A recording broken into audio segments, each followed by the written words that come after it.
काम उतना कर्म उतना करें जितना कर सकें। बहुत परेशान होकर अपने शरीर को, अपने दिमाग को खराब नहीं करना चाहिए। कर्म सिद्ध करना चाहिए। जो अच्छा काम हो उसको करते रहना चाहिए। फल भगवान देते हैं, सबको देते हैं, आपको भी देंगे, परंतु कर्म सकारात्मक होना चाहिए, नकारात्मक नहीं होना चाहिए। सकारात्मक का मतलब होता है कि सही, जो दुनिया की नजरों में सही हो वही सकारात्मक है। जो किसी के भी नजरों में गलत है तो वो सकारात्मक नहीं, नकारात्मक होता है। विचार अच्छे कर्म करने चाहिए, फल की इच्छा कभी नहीं करनी चाहिए, क्योंकि हम जो चाहेंगे वो कर सकते हैं। हम जो चाहें वो कर सकते हैं और करते हैं वही जो हम चाहते हैं, परंतु मिलता है वही जो भगवान चाहते हैं। जो प्रभु चाहते हैं वही मिलता है और जो हम चाहते हैं वही करते हैं। बहुत परेशान होकर किसी कार्य को करने वाला भी जिंदगी भर परेशान रहता है, क्योंकि रास्ता सही नहीं है। यदि रास्ता सही है तो दुनिया आपको रोक नहीं सकती।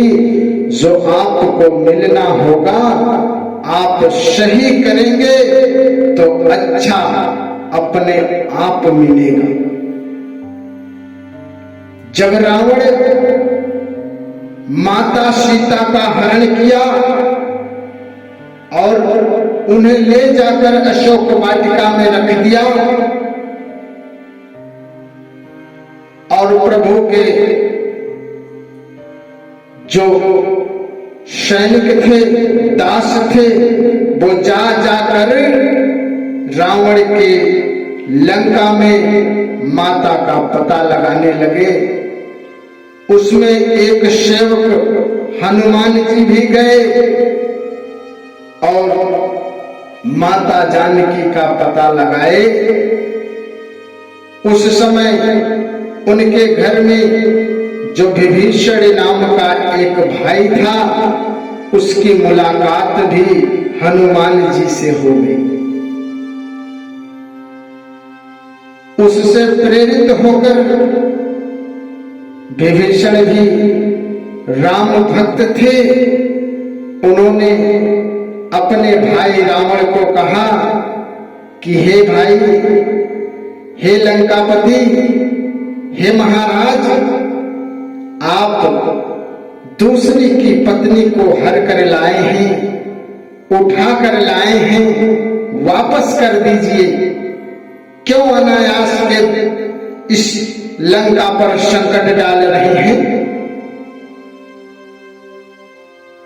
आप किसी की स्त्री का हरण किए हैं, लौटा दीजिए।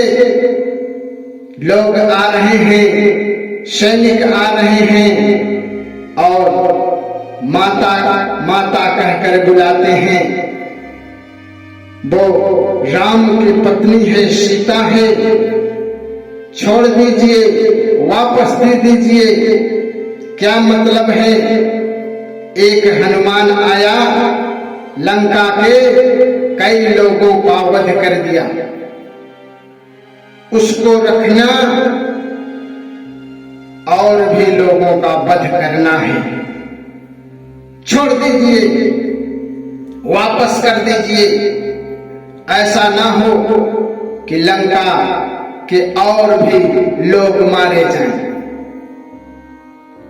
लंकापति क्रोधित हो गए, रावण क्रोधित हो गया, कहा भाग जाओ, कैसी बातें करते हो, शर्म नहीं आती?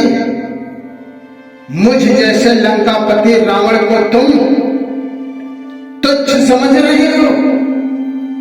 मैंने देवताओं को भी अपने बस में रखा है और तुम मुझे ज्ञान दे रहे हो? तब विभीषण ने कहा कि मैं भूतकाल भविष्यकाल सबको देख रहा हूं। एक बंदर आया हनुमान नाम का, इतने लोगों को मार गिराया कि अक्षय कुमार का भी वध कर दिया, जिसे कोई मार नहीं सकता था। अभी प्रभु श्री राम जी हैं, कैसे संभालोगे उनके बाल को?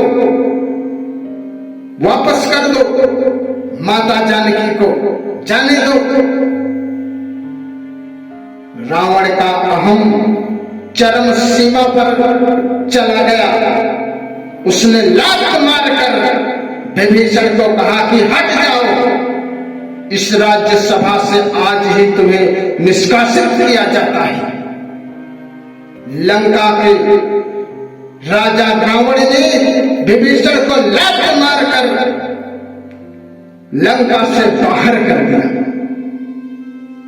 परंतु लंका का राज्य विभीषण को ही बता था। लंका का राजा विभीषण को बनना था। लंका का राजा बने, रावण का नाश हो गया, सारे लंका वासियों का नाश हुआ। जिसे लात मारकर बाहर किया था रावण ने, उसे लंका का राज्य मिल गया। जिस बाली ने सुग्रीव को लात मारकर बाहर निकाला, गदा से मार मार कर अपने राजमहल से बाहर कर दिया। और सुग्रीव का जब समय आया तो सुग्रीव और राम की मित्रता हुई। राम ने, प्रभु श्री रामचंद्र जी ने बाली को बाण से मार दिया। और जब बाली मर गया तो जिस बाली ने सुग्रीव को मार मार कर घर से बाहर निकाला था, उसी किष्किंधा का राजा सुग्रीव बन गया। सुग्रीव के भाग्य में राजा बनना लिखा था, राजा बन गए।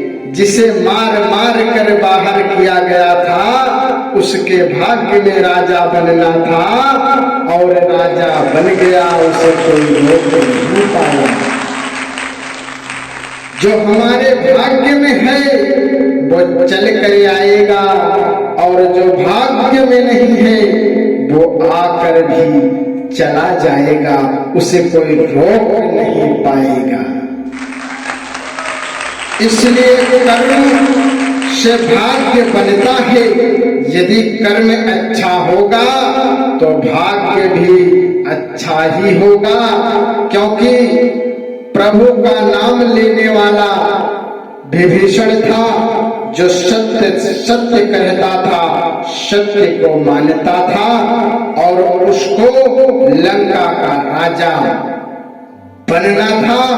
बन गया, भले ही लात मारकर बाहर किया गया।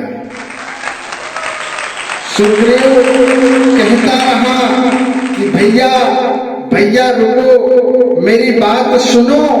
लेकिन वो किष्किंधा के राजा बाल ने एक ना सुनी और मारते मारते बाहर निकाल दिया किष्किंधा से। जाकर वो मातंग ऋषि ने श्राप दिया था, उसी मातंग ऋषि के श्राप से उस ऋषिमुख पर्वत पर रहने लगी।